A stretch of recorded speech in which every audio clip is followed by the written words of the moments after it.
Well, there we have it, folks. The leaks were true. Pokemon Winds and Pokemon Waves have finally been revealed at today's Pokemon Presents, the 27th of Feb 26, for those of you watching in the future.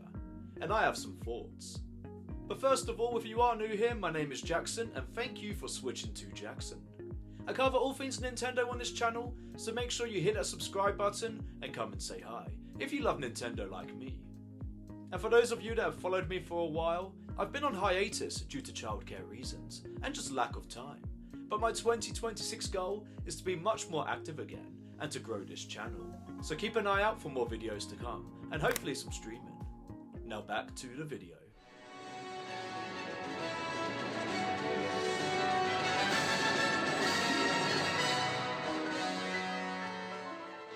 Right, let's start with the big announcement first, as that's why we're all here. They finally announced the next generation of Pokemon games, Pokemon Winds and Pokemon Waves. It's slated for 2027, and sorry OG Switch users, but this is a Switch 2 exclusive. Which honestly is a good thing long term, as Game Freak can finally utilise the power of Switch 2 and deliver, hopefully, a cracking experience with strong visuals and performance. And first impressions from me? It looks like an open world game, similar to Pokemon Scarlet and Pokemon Violet. It's going for a tropical vibe. It made me think of Pokemon Sun and Moon initially, due to the Hawaiian Island vibes, but also reminded me of Pokemon Legends Arceus, specifically the Cobalt Coastlands, which I thought was the best region in the game. Honestly, I think it looks pretty good, but we shall see. Immediately, a few details stuck out to me. They didn't show us a battle system, so your guess is as good as mine as to what route they will take. I imagine it will be a hybrid of the traditional battle and catching system, mixed with the Legends series mechanics. It seems like there will be a day-night cycle, as we saw both day and night in the trailer. And it looks like we will be spending a lot of time island hopping and in the water, which looks stunning by the way, and reminds me of the Wave Race days. There was even a section of the trailer where we went underwater, alluding to the fact we will be putting HM Dive to good use. Well, some sort of diving mechanic anyway.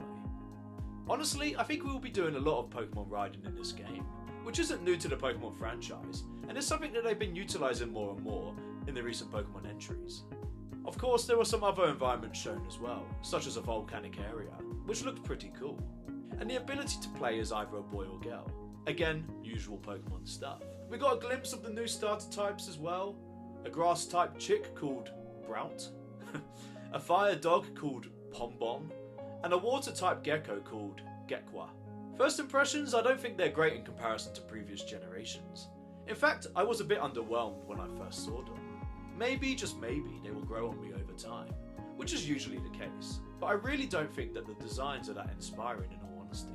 I usually pick water type Pokemon, but I think I will pass on the Gecko and pick the Fire Doggo Pompon at the moment, as I think he looks the best design wise out of the three.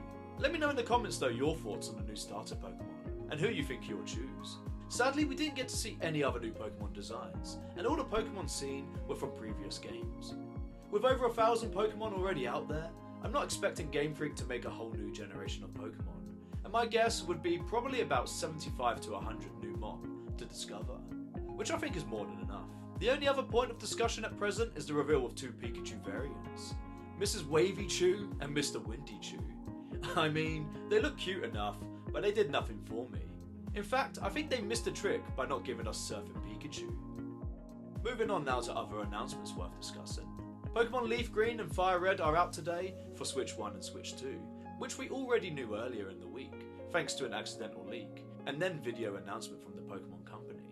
I'm still annoyed that they are charging us for these instead of adding it to the NSO library, but at least it's under £20 here in the UK. Yeah, I have them on the emulator like everyone else, but I'll be buying these bad boys still, as I would rather play them on my Switch. Let me know which version you'll be picking up. I think I'll be going for Fire Red. Now this one is a big announcement for the GameCube fans out there. Pokemon XD Gales of Darkness is coming to the NSO GameCube library for Switch 2 in March. This is a game I missed back in the day, but I've only ever heard good things about it. I recently bought a second-hand GameCube on eBay, and I can tell you now folks, Pokemon XD Gales of Darkness sells on there for approximately £200 British. Insane, I know. But yeah, I will be checking this one out on the NSO GameCube library when it does drop. Pokemon Pokopia drops on the 5th of March for Switch 1 and 2, and it looks alright.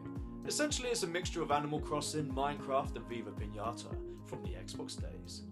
I encourage you to check out the recent Nintendo Treehouse livestream of the game to see what you think yourself. I will probably get this one at some point. Other than that, Pokemon Champions drops in April for the Switch and phones later in the year. The rest of the announcements shown in the presentation aren't really worth discussing, but make sure to go back and check it out for yourself, just in case.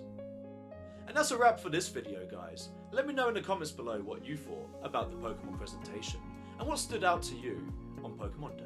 And if you're new here, thank you again for switching to Jackson, a Nintendo channel hosted by me.